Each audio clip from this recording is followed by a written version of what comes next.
The rest of the essentials, let me tell you a little bit about the essentials line, because I know there's a lot of confusion out there. We've been accused of everything on this one, and I just want to set the record straight. This is a set of 10 products that's really just put together so that stores, especially new game stores, know what they should always have on stock. Very often we go into a store and we find out that they don't have Player's Handbook 1, they just have 2 and 3. And that's not good for new people coming into the game. So this line sets up the 10 key products that every store needs to have. They're written in mind for new players, but there's stuff in there that you existing players are going to want too, because it all works together. I like to liken the role-playing game Dungeons & Dragons as like this big highway. And with Player's Handbook and Monster Manual and Dungeon Master's Guide, we let you onto the highway at 10th Street. With the Essentials, we're making an on-ramp on 1st Street. And so we're just making it a little easier to grow the hobby and get some new people in here to make sure that we're all playing this game for another 30 years, or almost 40 now. Hopefully we'll get past the apocalypse and we'll get to the 40th anniversary in 2014. Even if it does, we'll be playing the Astral Plane. Wait, is that why you guys came out with Secrets of the Astral Sea?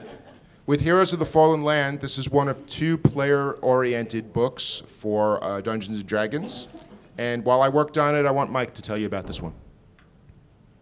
Yeah, so like Bill said, these products, I mean, you think of the red box, when someone buys the red box, they've never played D&D before, it's very easy to point them in the direction of, hey, this, now that you're at 2nd level, go on to this book to keep your character going.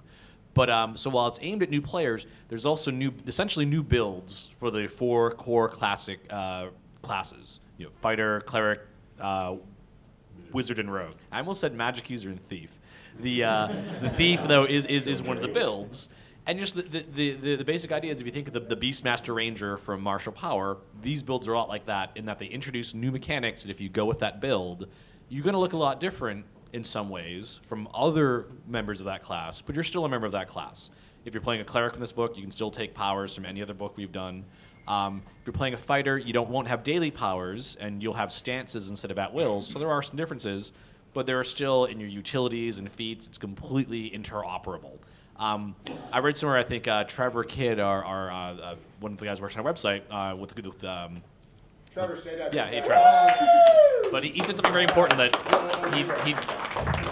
he never wanted us to talk about conversion, even accidentally, because there is no conversion. It's the same game. There's no need to convert anything, because it's like translating English into English. I guess if you're British and American, maybe it's different, but it's just 2 Americans still talking to each other. That's like 4E in the Essentials. It's the same game. The other thing about these books is that we tried a new format. These are 6x9 digest-sized paperback books, lower price point, again, trying to make it much more friendly to new players.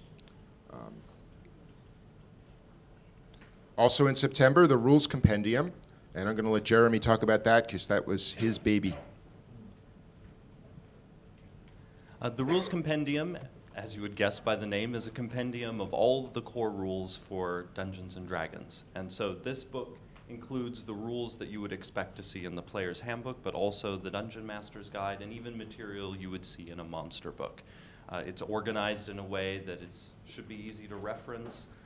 It is for the advanced player, so it has tips on, okay, you have this corner case of the rule, well, here's what you do, but it also has guidance for the new player, trying to explain some of our more arcane rules.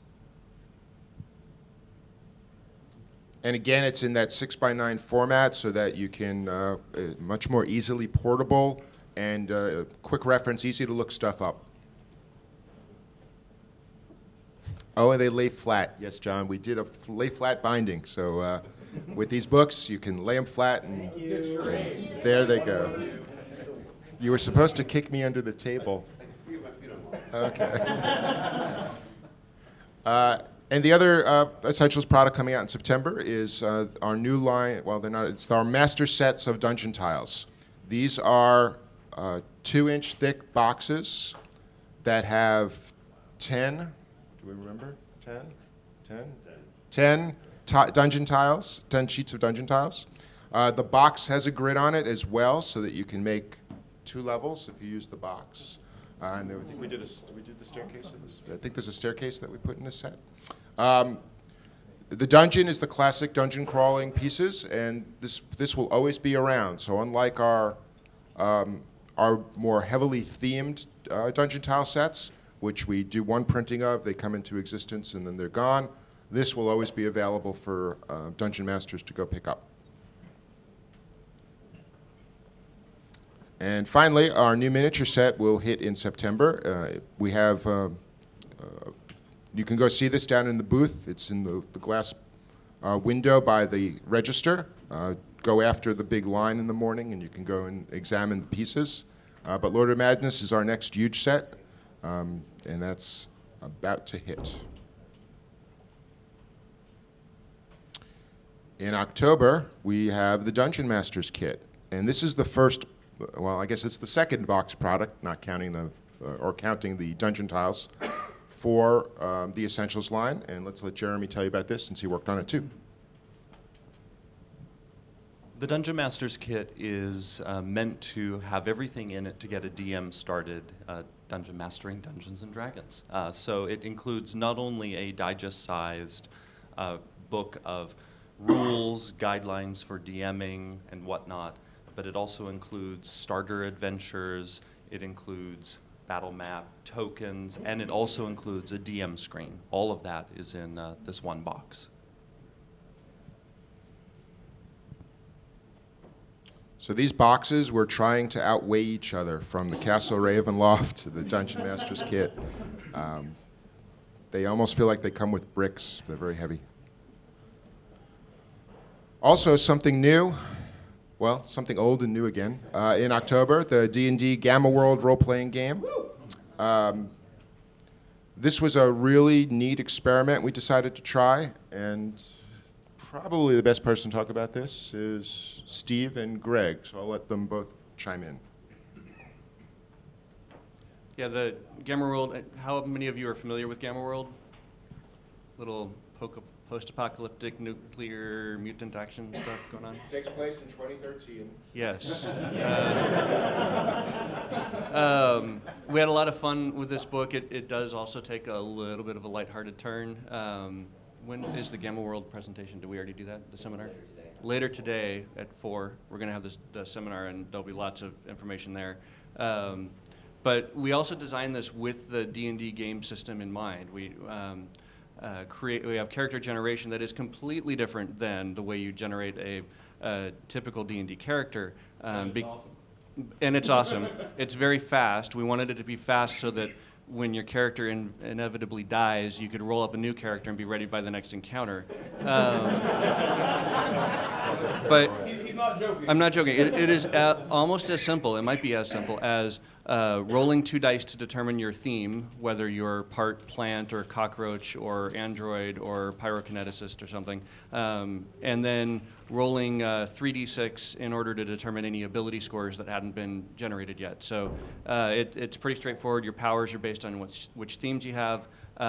There's a card mechanic that we've got integrated into the game that gives you your mutations. Your mutations change every encounter, sometimes in the middle of the encounter.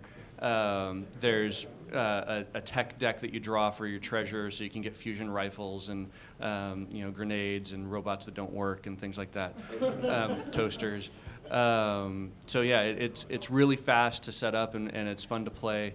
And it also uses, as I said, the D&D game system, so you have monsters that look like D&D monsters. You can, in fact, take your monster manual and throw a bunch of orcs at your mutants if you want to. And if you really like to take androids and throw them in your D&D game, you could do that as well, taking them out of the Gamma World game and tossing them in there. Yes, the monsters do laser damage. That's going on. New damage type.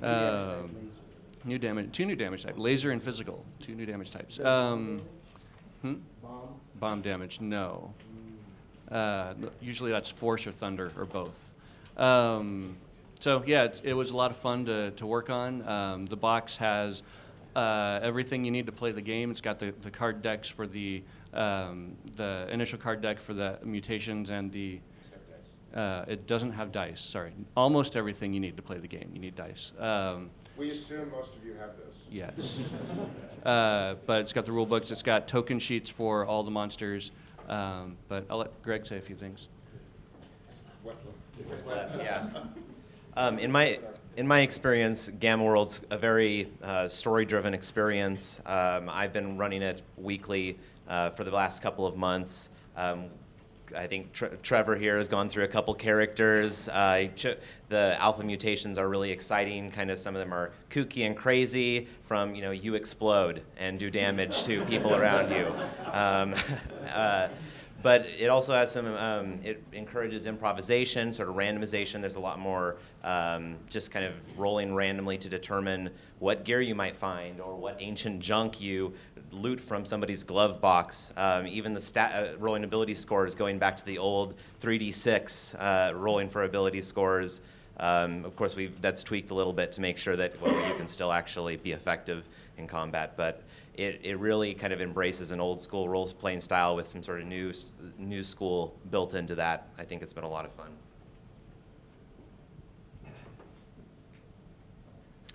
And it does have a card mechanic, as we talked about. And the card mechanic is really this randomizing Wahoo element. And to help with that, although you do get a set of cards in the box, we're also doing some Gamma World booster packs if you just want to add some more of that Wahoo excitement to the game. Do not try to collect all the cards. They're not meant to be that way. They're meant to be open a deck at your game and see what happens when your guys mutate. In November, the second of our player-oriented essential books hits with Heroes of the Forgotten Kingdoms. With this one, we introduce 4 more classes, the Druid, the Paladin, the Ranger, and Warlock. And more builds and just more player goodness. And they're basically bookmark books. If you got the one and you get the other, you're going to see they fit together perfectly. Bill, does the Heroes of Forgotten Kingdoms also have different races in it? Yes, there are also different races in here as well. So there's different class builds and different races. The races in the first book are human, elf, Eladrin, dwarf, and halfling. And in this book, we have dragonborn, drow, tiefling, half-orc, and Half-orc and half-elf. half-orc and half-elf. Right. Thank you, Mike. I worked on these so long ago.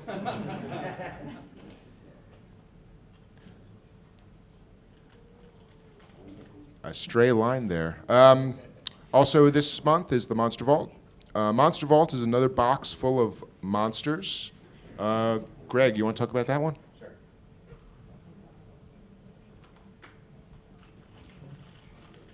As you can see from the slide, all the monsters will be beginning with the letter L. It's a new angle we're going to go with, oriented around the alphabet. No. This is going to be a lot of classic monsters that you've seen before. I think about 25% of monsters you've seen before, but we're going to be introducing a lot of new versions of classic monsters. It has a token component, so that even if you don't have an expansive miniatures collection, you're still going to be able to run in all the monsters in here. The tokens use art from the book. And now we've also introduced on stat blocks sort of a new format to where we're actually going to be having the pictures associated with each monster embedded as part of the stat block. And so I think that's a real nice new format to really help you connect what a monster looks like with what's on the page.